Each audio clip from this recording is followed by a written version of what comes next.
WBC 世界バンタム級12 WBO 世界バンタム級第8位サウル・ザ・ビーストサンチェス。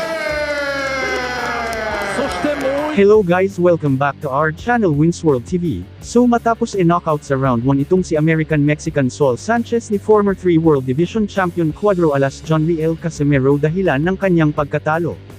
Na sobrang kinagulat ni Saul Sanchez ang naging lakas ni Cuadro Alas John Riel Casimero sa kanilang naging laban kamakailan. Sanchez mo pressure! Casimero の左が火を吹いた2度目のダウンサンチェス立ち上がれるかうなずいた立ち上がりました残りは1分さあカシメロが来るか仕留めに来るサンチェスしのげるか攻勢一方かいや返す返しているそこに打ち込んでいくサンチェスいやカシメロが集めていく左が入ったちょっとポーランドどうでしょうしのげるか止めたlang. Dahil expectation ni Saul Sanchez na easy fight lang itong si John Riel Casimero, ngunit laking gulat niya dahil grabe naman talaga ang lakas nito. Dahil sa pagkatalo ni American-Mexican boxer na si Saul Sanchez ay namaalain na ito sa rangkang sa bantamweight. Kung saan dati siyang number 13 sa WBC at pang-8 sa WBO. Makita naman sa latest updated na 4 major sanctioning bodies ay tuluyan na nga na maalam itong pangalan ni Saul Sanchez sa listahan. Dahil ang pagkatalo niya sa tinaguriang angas ng Pinas ay isang napakalaking impact para sa kanya. Habang si Cuadro Alas John Riel Casimero naman ay walang pagbabago sa latest ranking ng WBO Super Bantamweight Division. Kung dati hindi niya panatalo si Saul Sanchez ay ika-6 itong si John Riel Casimero sa ranking ng WBO Super Bantamweight Division ay nananatili pa rin ito sa ika-6 na pwesto, dahil hindi ni-recognize ng WBO ang kanyang impresibong pagkapanalo dito kay Saul Sanchez, sa kadahilanan na ito ay hindi sumunod sa itinaktang weight limit na 122 pounds Super Bantamweight Division, dahil sa pagka-overweight ni John Riel Casimero ay hindi ito recognized at tinaas ang kanyang ranking. Kung maalala natin ang nangyari sa American-Mexican boxer na si Saul Sanchez, matapos niyang malasap ang napakalakas na suntok ni John Riel Casimero dahilan ng kanyang pagkabagsak. So ayon sa ating napag-alaman ay nagtamo daw itong si Saul Sanchez ng matinding pinsala, na kung saan ay mailan ulit daw ito nahilo, pagkatapos ng kanilang laban sa ating kababayan na si former 3 World Division Champion Cuadro Alas Angas ng Pinas John Riel Casimero, na ginanap ngayong araw October 13, 2024 sa bansang Japan. Dahil sa pangyayaring ito ay aktong nasasaksihan ng ilang fans at Team Sanchez ang pangyayaring ito at para na rin ito sa kaligtasan ni Saul Sanchez, ay nagsalang ito sa iba't ibang mga test para masiguro na ito ay ligtas. Dahil napakadelikado sa isang boksingero ang mahilo lalong-lalo nakakatapos lang ng laban niya sa former 3 World Division Champion Cuadro Alas Angas ng Pinas John Riel Casimero.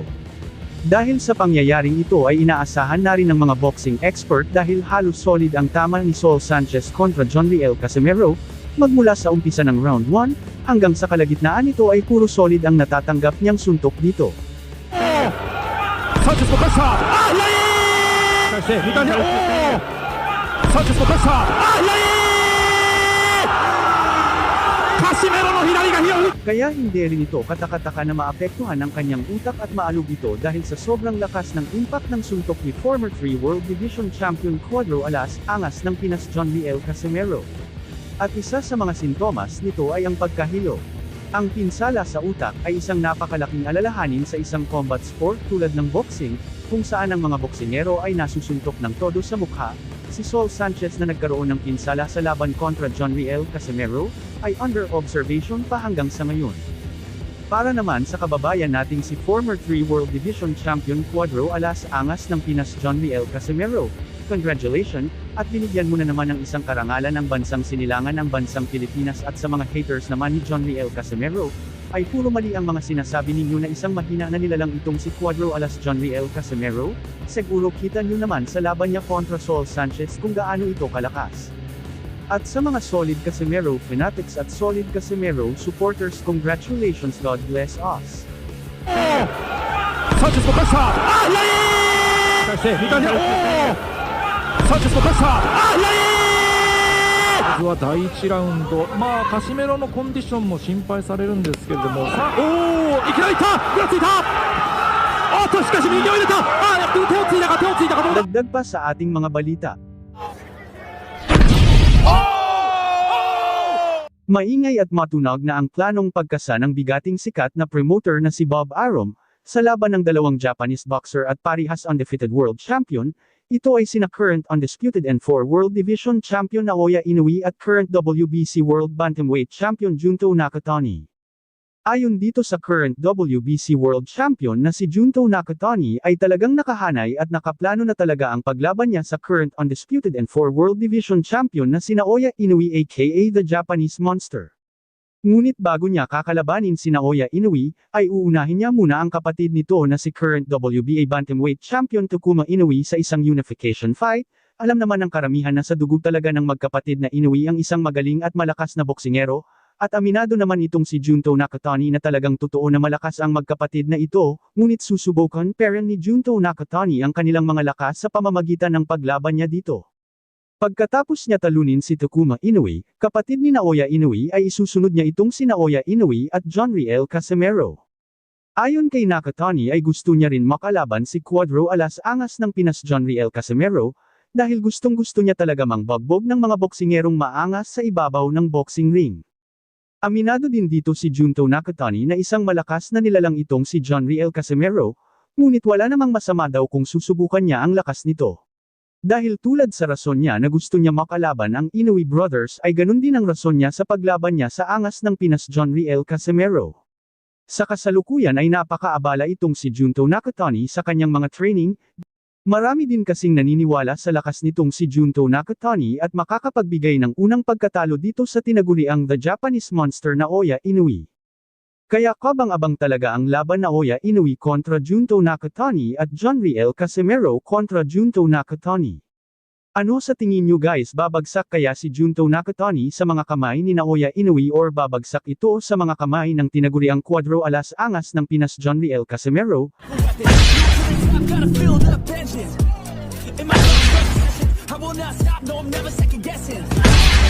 Kakayanin kaya ni former 3 World Division Champion Cuadro Alas Angas ng Pinas itong si Junto Nakatani?